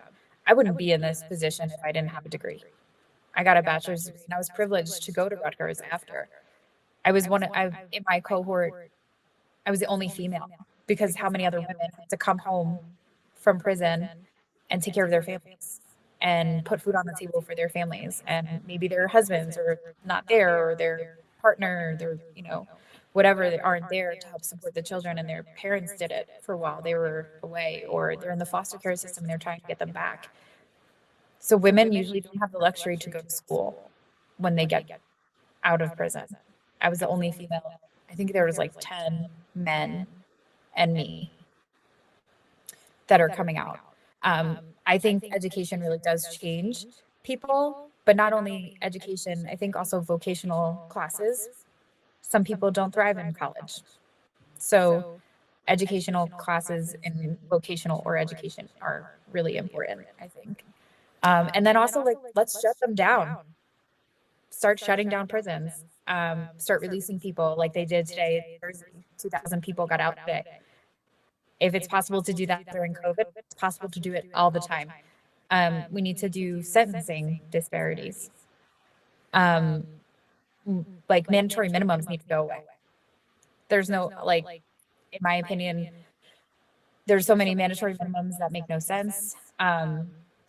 You shouldn't be sentencing people who are based on color, like getting more time than a white person. That shouldn't happen. There's a million things that I can say that I feel like could change in the prison system. But I'd like to eventually just see them all shut down. Sorry, put people out of jobs. Put me out of a job. No, I'll go I find somebody mean, else. everything you're saying, I totally agree. Oh, we got a phone call. Hold on, let's take this. Okay. Hello. Hello. Hello. Hello, it's Cruz. Hey, Cruz, how you doing, man? Welcome to the show. Welcome. Hey, man, this lady's incredible, man. She's incredible. Hey, Thank can you you. turn down your Facebook just a little bit, so we don't hear it echo. How about now? How about now? Yeah, you're good. You're good. Yeah, she can hear you. So, Lauren, this is one of my brothers in Christ, Cruz, calling in. I don't know why they're dropping calls. T-Mobile tonight is not good. He was just you heard his comment. You heard what he said. Maybe he'll call back. Tell him I said thank you. You know, Or thank you, Cruz. I think your name was. Thank you. I want to. There it is. Hold on. You there? Got it. Got it. Okay. Go ahead, Hey, Cruz. Lauren. Yes, Hey, Lauren, how are you tonight? I'm doing okay. Can you hear me? She can. It's a little hard to hear him. Can you hear me now? Yes. Hey, I just wanted to say that I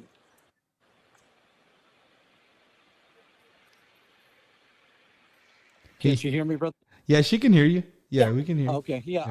I just wanted to say that just thank you for sharing your story. I know that it's not an easy thing to do, and for you to spill your guts and to tell your life story and what's happened and how you've made a mistake. It's unfortunately, but we do live in a world that none of us are perfect, and we do make mistakes.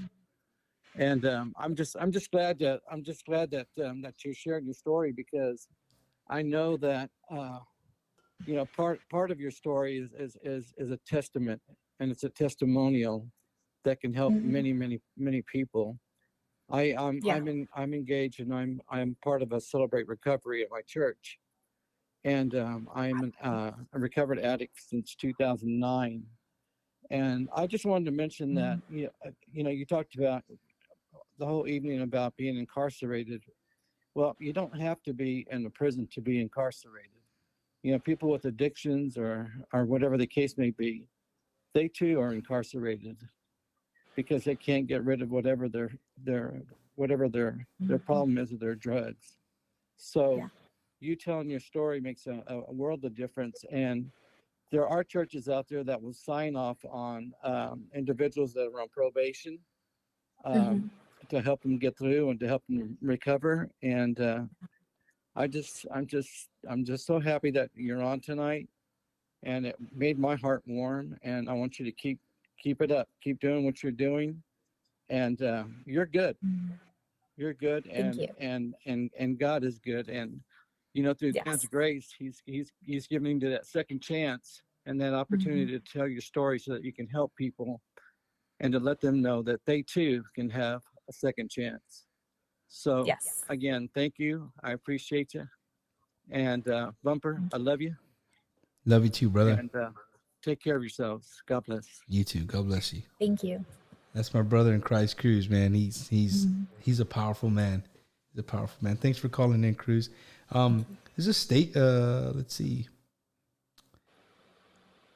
It said, first and foremost, teach life skills in prison. We need rehabilitation in prison systems. Everyone should have a chance that you have had in any state where they're incarcerated. And I think that's what you're fighting for, right? I mean, that's one of Yeah. your issues is that, you're fighting that, prison, people in prison have the same, they have the ways to get an education because it's going to Yeah. help us all in the long run. And life skills are important. I mean, you had said earlier some people have never even finished high school.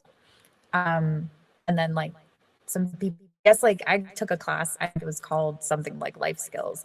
And they taught us how to write a check. But I took it in maximum security prison and they taught us like how to budget and like what utility bills were and things like that. And like that stuff I didn't have to worry about because I was like in the military and I never had lived on my own outside my parents' house. So I didn't know anything about that. But they also did that in maximum security and I didn't get out for like another 2.5 years. So I took the class. Oh, it was called STARS. That's what it was called. Um, I took this life skills class. We all did because it was like something to do. And it was a waste. And it's not the life skills you actually need to come out. They need to teach better reentry. There's, I mean, a million things, so many. I think what you're doing, Rod put up a good comment earlier, and this is kind of I tell people all this time and all the different episodes that I have and the different people I talk to, and yours is very powerful to my message that I try to bring across. That everybody has a way in life. Everybody has a path, and you were a young 22-year-old who thought me in the Marine Corps was your path, and God had something in store for you. Maybe not the way you wanted it. You know what I mean? Maybe that just wasn't your path. But through all the triumphs and tribulations, everything that you had gone through, he found something where you could still be an asset to somebody and still help people. Because your path isn't straight. You know what I mean? Your path was pretty straight for most of your life, and you just did a quick turn to the right, hard right. You know what I mean? But you really found yourself, and you found a way to straighten yourself back up. And what I love about your story, Lauren, is that you're not selfish. You're not selfish in any way. You're not selfish because you're sharing your story. You're not selfish. Man, Rod's calling right now. Let's see. Oh, no. My weekly caller. Rod, you there? Yes, sir, I am. Okay, man. Give me a sec. Let me finish where I'm at, and then I'll get you back on. Good. All right. You're not selfish in any way. You sharing your story. You served your time. To some people, there's not enough years to give you to repay Thomas's life, right? And I understand that. Cool. Completely understand that. But we have a justice system, and that's what the justice system gave you, and you did it. And you found a way to get through it with education. And what I mean by you're not selfish, like you could have got out, got your degree, and went on to do whatever you want to do and take care of yourself, take care of Lauren, right?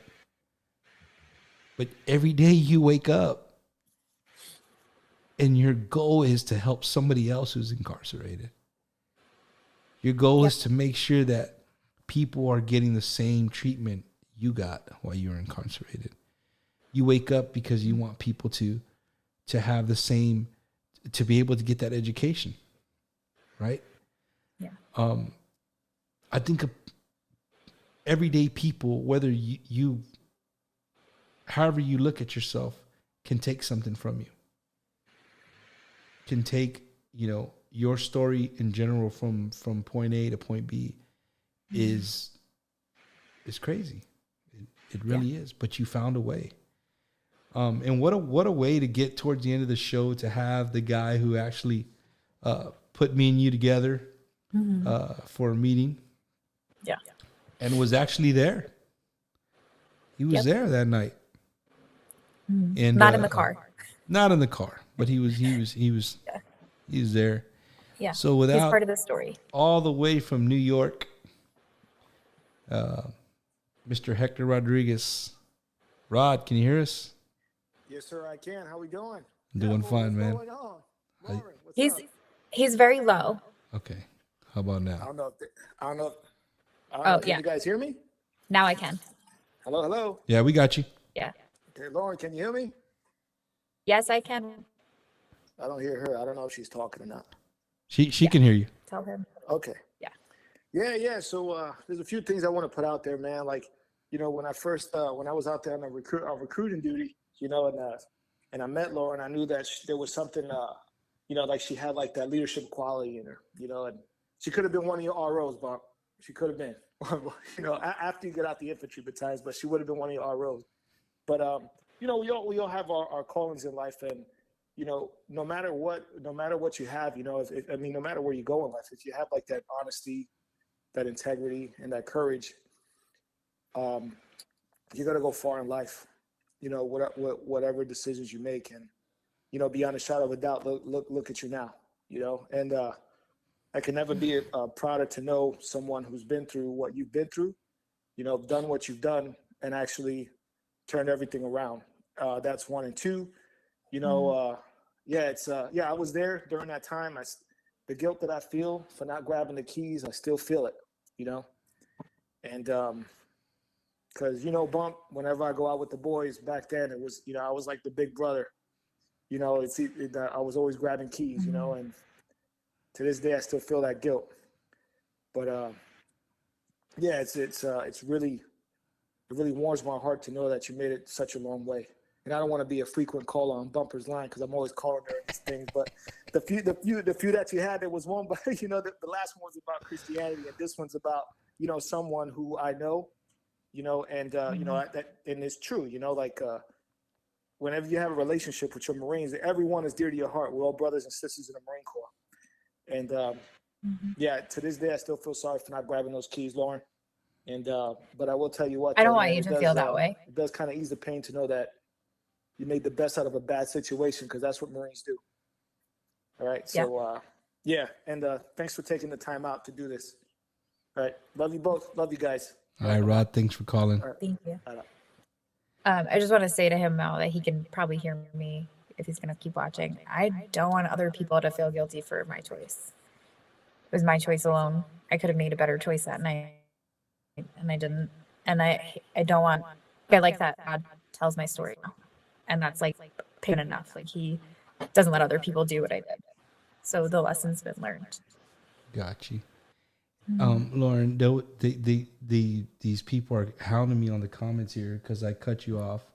It's okay. But you were speaking on something about re-entry, and if you could elaborate on what you were speaking about re-entry. Can you just remind me a little bit? I'm like, That's sorry.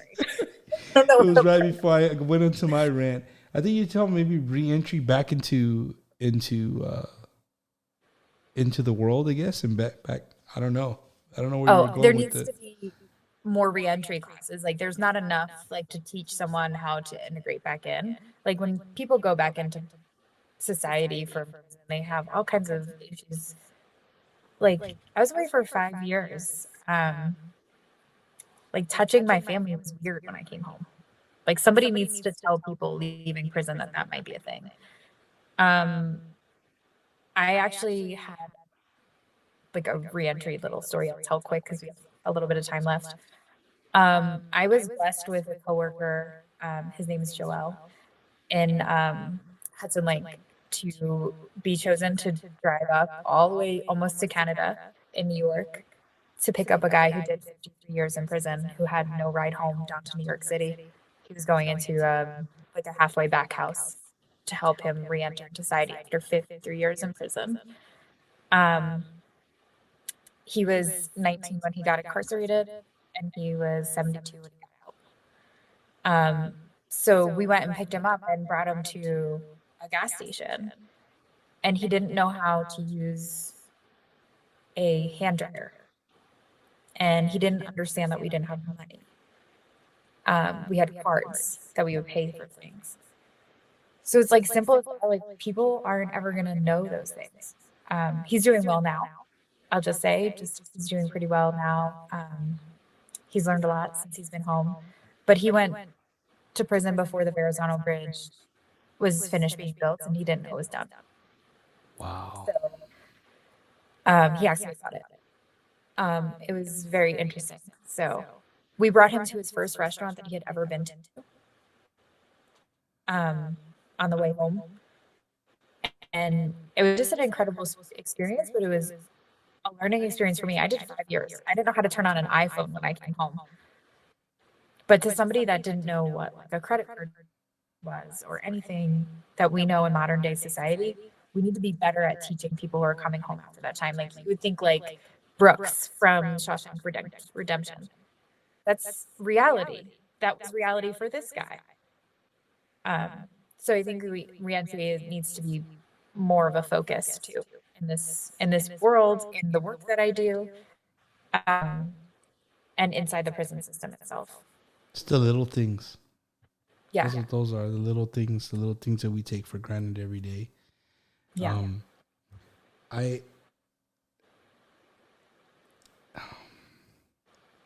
Lauren, it's like I said, you're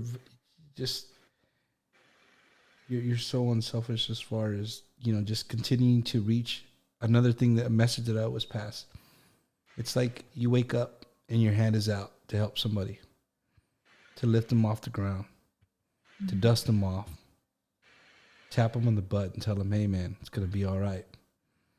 People have been here. People have done it. You're not the first and you're not going to be the last. Yeah. We need more people like you in the world. Thank you. We really do. We need, if the world was filled with more Laurens, it'd be a better place. Thank you. I needed to hear that today. It's really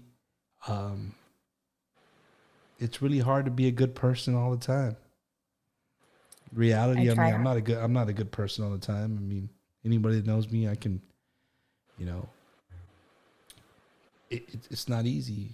But just, talking to you, the conversation we had in private and then the conversation we're having now, I really think that you have come a long way with all the comments that were on here, Cruz, for you to share your testimony, in a sense, your story is just amazing. Thank you. It's amazing. And don't stop, man. Do not stop. Don't let, just keep doing what you're doing. I'm sure you're gonna have your days just like anybody in any line of work. You're gonna have your days where you're just like, man, I'm not getting nowhere with this. You know what I mean? But where there's a will, there's a way. And you just keep finding a way and keep reaching your hand and keep helping people off the ground, because they need it. They need more Laurens in this world. That's for sure. Thank you. That's for sure. I just want to say I'm so grateful for this opportunity. It was weird that me and you couldn't connect after a lot. I was going through some stuff at my job, and there's just a lot going on in the world. I'm grateful to be here, but mostly I'm grateful to be able to have another platform where I can tell people to not drink and drive, because it can take lives and causes pain immeasurable. Like, it's just horrible. I wouldn't wish this on anybody, and every day for my entire existence now. I think of Thomas and his family, and I wish that it's the one thing in my entire life that I regret, and I wish I could change. So I think I don't know. It's hard. It's hard if I was the mom or the dad of Thomas. You know what I mean? You're in the world that we live in. Human beings, you'll never be. Nothing's ever one for one. You know what I mean? If that makes any sense, you know, somebody's Yeah. always gonna feel like that wasn't enough, or you took more away from me, and that's understandable. It's human being. That's who we are. Lauren, this definitely is not going to be the last time I have you on Wacky Wednesday for sure. Think tonight, Thank you. just you sharing your testimony of how you ended up where you're at, what you're doing now. I mean, right away, just in those of you that are joining in on Lauren's behalf, again, I do this every Wednesday, every single Wednesday, Central Time at 7:30. You can go on my Facebook, and I have it on there. If you want to watch any of the old shows, any of the old episodes, I have episodes on all kinds of things. Look up that on YouTube. Just type in Bumper Gomez on YouTube. It's my channel. All you have to do is hit subscribe, like it, and you know Lauren's show will be up. If you missed it, missed the whole 2 hour show, it'll be on tonight. Before you hit the rack, it'll be up and posted on my YouTube channel. I know I said rack, right? And you're already like, I said rack. It's the last But thing I forget. you know, again, I want to thank you from the bottom of my heart for you giving me 2 hours of your evening that you could have been doing anything else. But just know that you touched some people's lives. You know what I mean? I mean, right away, I had a friend on here who lost his daughter, you know, that had kids, that lost to somebody negligent driving. And I'm sure it touched him, you know what I mean, to hear you on the other end, you know what I mean? Things like this, like you said, you never know whoever we're talking to, it could affect you in any way. But Lauren, for real, we're going to stay in touch. You know what I mean? You got my number. If something big's coming your way and you want to push it out there, reach out to me, man. We'll put it on here and we'll talk about it. I think what you're doing is a great thing. And I think a lot of my viewers, could agree, you know what I'm saying? That what you're doing is a great thing. Let me read some of these comments before I say my final goodbyes. God will always guide you. He'll always guide you. And I think he's doing a great job guiding you where you're in the way you're going now. Thank you. Cruz said you have a new friend down here in Texas. Awesome. I've never been to Texas. He said, this is from my wife. She said, you made a bad choice that set you back a few years, but you came back in full to make a better life for yourself. I don't know if this is appropriate, but you didn't let that life of Thomas go in vain, because we have seen other. That's pretty. I really feel that. You know what I mean? Because you're helping other people. So again, Lauren, you a wonderful, wonderful person. I hope one day we get to meet actually in person. If you're ever in San Antonio, you know, make sure you hit me up. Good friends is there. There you And go. I want to come visit. We'll But I come gotta wait visit. till We'll take you to the Dirty River Walk. It's a creek. People love it, but it's just a creek with green water, and there's alcohol that you don't drink, so we can just have some good tacos and, you know, good conversation. Sorry, my dog is making a lot of noise right Okay. now. It's all I good. apologize. But Lauren, thank you so much. And again, stay in touch and let me know what's going on. And we're definitely going to talk, because I know you have a lot of other things going on, but you sharing your testimony tonight was something really great. And I'm glad the viewers got to hear the other side of stories. You know what I mean? So thanks for hanging out. Sorry, he's like. Oh, it's all good. It's all good. I'm gonna let you. I'm gonna let you go before I say bye. I'll let you get off real quick. Again, thank you, and we'll be in communication really, really soon. Thank you. Appreciate it. Thank you for having me. Okay. Appreciate it. Bye bye. Guys, that was crazy, man. What a wonderful, wonderful lady there. It's like some of the comments, you know, she turned something bad into good, you know, the best way she could. So keep that in consideration, man. If you have somebody incarcerated, you might have something against them, you know what I mean, or hold something back, just reach out to them. I mean, put yourself in their shoes, regardless of why they're there. Put yourself in their shoes. Everybody has their issues and everybody has their path. But again, those of y'all that were tuning in on her behalf, that's my YouTube channel. Get on there, subscribe, like it.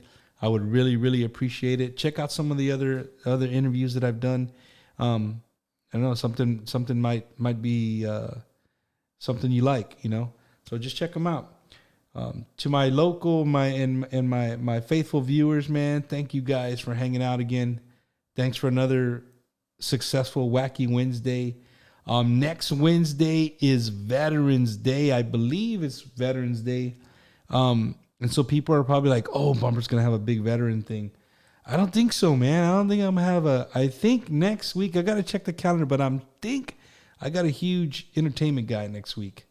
Big guy in the Florida area, especially. So I got to look at the calendar and get with them. But definitely Sunday, Monday, you'll know who's on the show, what we got going on. Thank you guys for tuning in. I love every single one of y'all. You could be doing something else, but you're sitting here listening to this guy talk to you on Facebook Live. So love y'all. Y'all be good. Lauren, thank you so much. Thank you so much for being part of the show. You guys are gonna have we're up for a crazy week. It's gonna be a crazy week. You know what I'm talking about. So just pray for one another and love one another. Keep being you. Keep doing you. And we'll see you next Wednesday, 7:30 p.m. Central Standard Time. Bumper's Wacky Wednesday. Check out the YouTube channel, Bumper Gomez. Y'all have a good evening. Good night.